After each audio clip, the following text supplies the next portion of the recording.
Hello বন্ধুরা, আবারও চলে আসলাম আমার ছোট্ট কেদারনাথের একটা ছোট্ট ব্লগ নিয়ে। আজকে ছিল মানে ভাবতে পারছি না তোমাদের কি বলবো, 26তম সোমবার।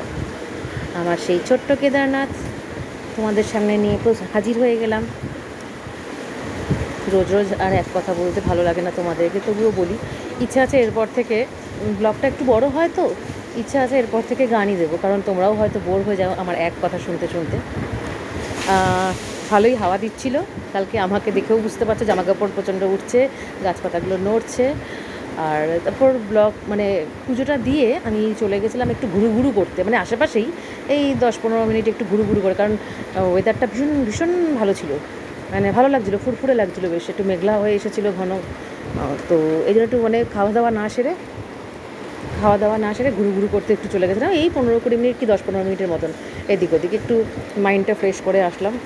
কারণ একটু যখন মেঘলা আকাশ হয়ে যায়, একটু যখন হাওয়াটা থাকে, গরমটা কম লাগে, তখন একটু বাইকে করে ঘুরতে ভালোই লাগে।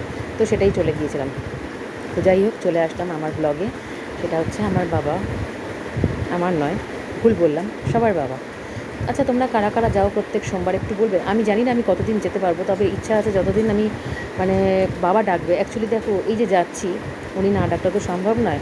যে কোনো মন্দিরেই যাবো বললেই কিন্তু যাওয়া যায় না, এটা তোমরাও জানো, আমরা হিন্দুরা প্রত্যেকেই জানি ব্যাপারটা। তো অন্য ধর্মে কি সেটা আমি বলতে পারবো না। আমাদের হিন্দু ধর্মে আমরা প্রত্যেকটা মানুষই জানি, সে পুরুষ হোক কি নারী হোক, সবাই আমরা জানি যে ঈশ্বর যদি না ডাকে, হাজার চেষ্টা করলেও ঠিক না কোথাও থেকে বাধা চলে আসবেই, তুমি যেতে সাকসেস হবে না যাওয়ার ব্যাপারে।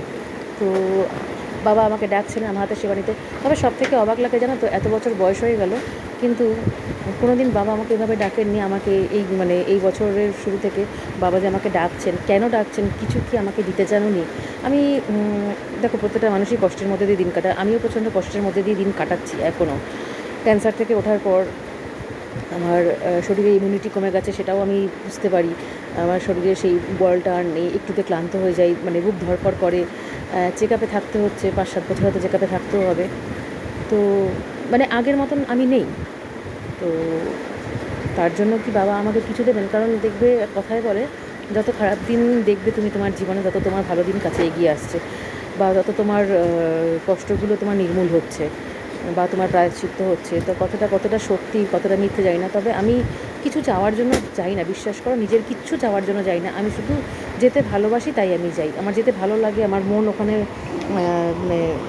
কী বলে, ওখানে প্রচণ্ড শান্ত লাগে, আনন্দ লাগে, তাই আমি ওখানে যাই, আর আদার্স কিছু না। আমি নিজের জন্য কিচ্ছু কখনো চাইতে যাই না, আমার ভালো লাগে না নিজের জন্য চাইতে, শুধু বাবার কাছে বলে নয়।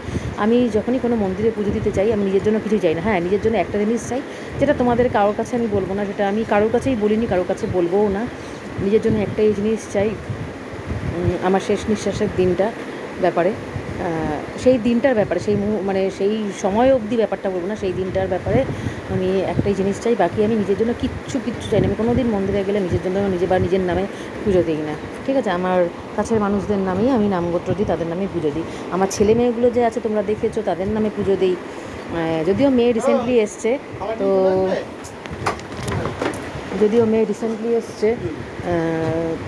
তো ছেলের নামেই পুজোটা দিতাম।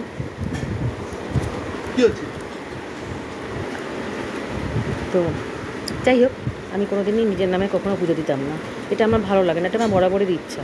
কেন যাই না, এই ইচ্ছাটা হয়। তোমাদেরও কীরকম ইচ্ছা হয় যে নিজের নামে পুজো না দিয়ে ভগবানের ওপর নিজের বিচার ছেড়ে দিয়ে বাকি সবার নামে, নিজের আপনজনদের নামে পুজো দিতে? এই ইচ্ছাটা কি তোমাদের হয়? আমাকে সেটা জানিও একটু কমেন্ট করে। আর আমাকে একটু জানিও তো তোমাদের এই সোমবারের ব্লগটা আমার কেমন লাগে, বোরিং লাগে নাকি দেখতে সত্যিই ভালো লাগে, বা আমার এই যে আমি যে কথাগুলো বলি সেগুলো বা তোমাদের কীরকম লাগে, সেটাও একটু আমাকে জানিও তো, আমার জানতে ইচ্ছা করে। তোমরা পুরো ভিডিও দেখো না, সেটা আমি জানি, সেটা আমি বুঝতে পারি, কিন্তু প্লিজ একটু ধৈর্য ধরে, একটু কষ্ট করে আমার পুরো ভিডিওটা দেখো। আমি তো ব্লগ করি না, শুধু সোমবার করে আমার এই ঠাকুরের ব্লগটাই করি, মন্দিরে যাওয়ার, আমার ছোট্ট কেদারনাথে যাওয়ার ব্লগটাই আমি করি। এখানে আমার পরম শান্তি, পরম তৃপ্তি যাকে বলে, আমার নিজের ঘরেও বুঝি সেই শান্তিটা আমার লাগে না, আমার ওখানে বসে থাকতে যতটা আমার বেশি পছন্দ হয়। জানি না কেন ঘরের প্রতি ভালোবাসাটা যেন দিন দিন কমে যাচ্ছে, ঠাকুরের চরণেই থাকতে ইচ্ছা করছে। আর এই লাস্টে ছোট্ট ফটোটা